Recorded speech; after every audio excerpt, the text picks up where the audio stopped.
Solving quadratic equations by factoring. If you recall, when we started this factoring process, I said that eventually we're going to get to the point where we're going to solve equations. And so if we have something like x squared plus 3x plus 2 equals 0, we can actually solve that. So we're going to add the equal sign to these problems now. And how we're going to solve them is by factoring them. And the reason that we do that is because if we have two things like x times y and they equal 0, it doesn't matter what those two things are, one of them has to be 0. Because any number, let's say x is 2 and y is 0, that's how we get 0. Or if it's the other way around and x is 0 and y is 5, let's say, we still get 0. And the only way to get 0 is for one or both, because 0 times 0 is 0, of them to be 0. So if we take that and we apply it to what we have for factoring, for instance, we have x minus 4 times x plus 5, then either this has to be 0 or this has to be 0. One of those has to be true in order for that to be 0. So when we're doing this, we always want this number on this side to be 0 so that we can actually use this zero product property. And so if we want x minus 4 to be 0, then we set x minus 4 equal to 0. And if we want x plus 5 to be possibly 0, then we set x plus 5 equal to 0. And so these are called, the answers that we get here are called the roots of a quadratic equation. And the roots are the values that make that quadratic equation true. So the ax squared plus bx plus c. And we've done some problems now, just recently in the past, where you put numbers back in. Like you said x was 4 and you put 4 into this equation right here and you found out if it was true or not. And then we factored it and put 4 in, and that was also true. And so we know that whether it's in the factored form or whether it's in the x squared minus or plus x minus 20 form, whether it's in either one of these forms, if we find the answers, it will work. It will work in the factored form or it will work in the original quadratic equation. So we just need to solve these two problems. How do we solve these two problems? Simple one-step equations. So x can equal 4 or x can equal negative 5. So we have two answers here for this quadratic equation. And remember, we're going to get two answers to our equation because we have an x squared here. Whenever we have x squared, we know we're going to have two possible answers. Just like if you remember we talked about in linear equations, we're only going to have one because we only have one variable or one power on the exponent. And so whenever we have an x squared, we're going to have two answers. And our answers this time are x equals 4 and negative 5. And you can write this way. So put the comma in between to separate. So x is 4 and negative 5. Those are the two possible answers. So let's take a look at solving some other quadratic equations. So the first thing you have to remember with quadratic equations is we're using the zero product property. And so these have to be equal to 0 in order for this to work. And in this particular case, it's not equal to 0, so we can't factor it. So let's move everything to one side so that 0 is on the other side. Because we know if we minus 8 from both sides, this 8 minus 8 becomes 0. And then we have x squared plus 2x minus 8, because negative 8 doesn't combine with the 2x or the x squared. So now we have something that we can factor.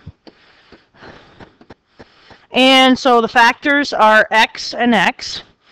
8 is going to be 8 and 1 or 2 and 4, and they have to subtract to give us 2. So let's use 4 and 2.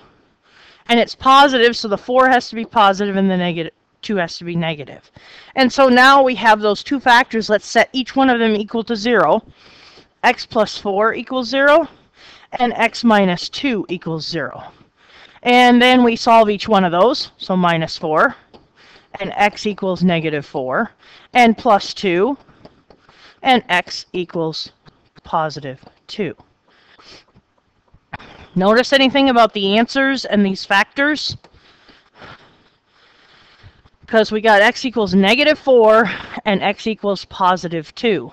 Notice it started out -4 and positive, or +4 and -2, and it ended up -4 and +2. And that happens every time because what are you doing? You're moving it to the other side. You're changing the sign. And we'll see some more of these when we get to some more difficult problems. So here's another one. Is it in the proper form that we need it in to factor it? No, it's not, because it doesn't have equal to 0. So let's move this 19x. So I'm going to minus 19x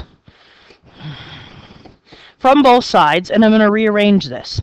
7x squared minus 19x minus 6 equals 0, because those 19s canceled out.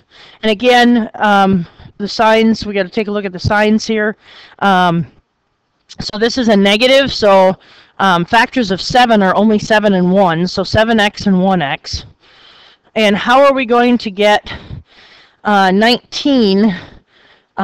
We could use 6 and 1 with the 7, but if we put the 6 here and we put the 1 here, that would be 42 and minus 1, so that won't do us any good because we are subtracting. That's what this tells us.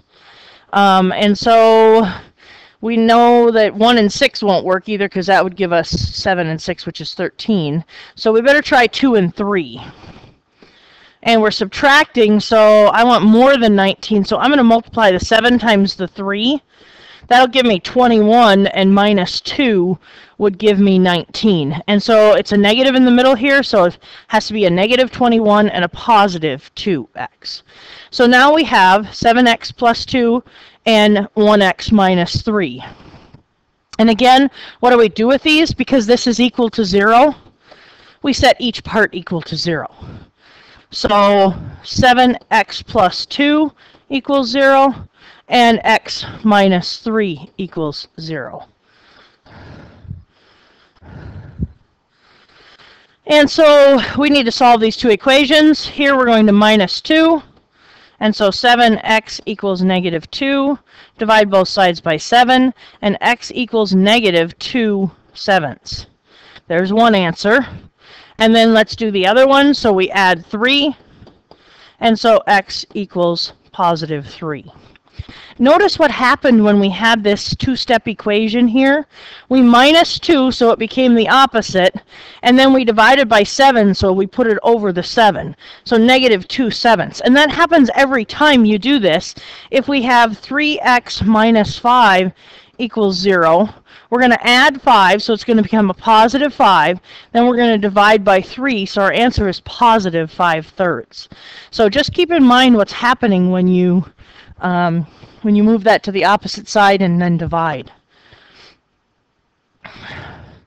Find the roots by factoring out the greatest common factor. And so here again we have a problem where, first of all, we don't have equal to 0, so let's move everything over so we do have it equal to 0, and then let's see if there's something we can factor out. So I'm going to minus 70 from both sides, and I'm going to do it from the terms that can be subtracted from, and then I'm going to add 20x.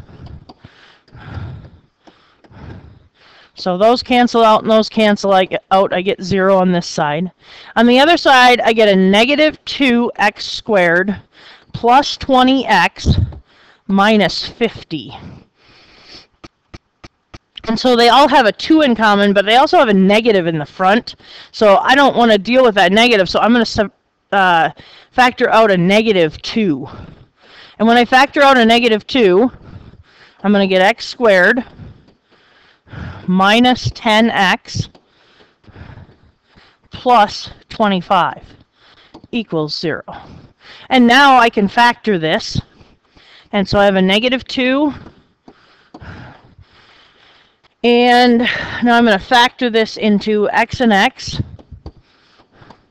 Oh, and this is something you might recognize already. Square root of 25 is 5, and 5 doubled is 10. So this is a perfect square. So this is going to be x minus 5, because this is negative, and x minus 5. Okay. When you multiply -2 times 0 here, does it affect anything? No. So we just ignore this -2 unless it had an x with it, then we would be concerned with it. But since it's just a number, a constant number, we don't need to worry about that because when you multiply that constant times 0, you're going to get 0 anyways. So all we have to worry about is these two parts, and they're both the same, and so x is going to equal 5. So this is one of those cases where we only actually get one answer, but really there were two roots. Because they're the same root, we only get one answer. So x can be 5 or 5.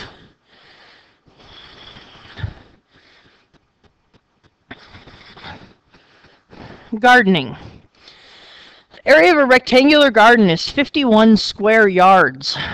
The length is 14 yards more than the width. So the first thing you're going to do, draw a picture. So the width is W. The length is 14 more than W, so W plus 14. And so it says the area of a rectangular garden is 51 square yards. So we know the area of this is 51 yards squared. So what's the length and width of the garden? Well, we need to write an equation. How do we find the area of the garden? We multiply the length times the width. So W times W plus 14 equals 51 yards squared. And so now we need to get rid of some parentheses, so we're going to do some distributing here. W times W is W squared. W times 14 is plus 14W equals 51. And again, we want to be able to factor this, and it's not in a form that we can factor, so we have to get it equal to 0. So I'm going to take that 51 and move it to the other side. So I'm going to minus 51 from both sides. So W squared plus 14W minus 51 equals 0. Now it's in factorable form. So now I can factor this, and there's nothing to factor out, and you should always check that first. So nothing factors out. So what are the factors of 51? They are 1 and 51, and 5 plus 1 is 6, so I know that 3 goes in there, and 3 goes in there 17 times, because 7 times 3 is 21, and 2 more would be 51. So with the 3. So I know it's going to be 3 and 17. So W3 and W17. I'm subtracting, so 17 and 3 are the only thing that are going to give me 14. And it's a positive, so I'm going to take a positive 17 and a negative 3. And then all equals 0. And so then I know that my answers are W equals 17 or negative 17, or it equals positive 3. Now again, how did I get that? I put W minus 3 equals 0, and I add 3 to both sides. So W equals 3. And I put W plus 17 equals 0, so then I minus 17 from both sides, and so W equals negative 17. And so you see what happens every time is it changes the sign. It was a negative 3, now it's a positive 3. It was a positive 17, now it's a negative 17. And we need to take into account here one more thing, and that is, can you have a negative 17 as the width of, what is this, garden that we're doing here? We know that this is a garden, and so we know we can't have a width of negative 17. So if we look back up here, the only thing the width could possibly be is 3. And so there are sometimes what we call extraneous values when we're doing square roots. And extraneous values are ones that we know won't work. And so if we know they won't work, then we can leave them out. So here W is equal to 3. So if W equals 3, then what's the length? So the width is 3, then the length equals 17. And so really that 17 is the length that we're talking about. Okay, so here the width is 3 yards by length of 17 yards.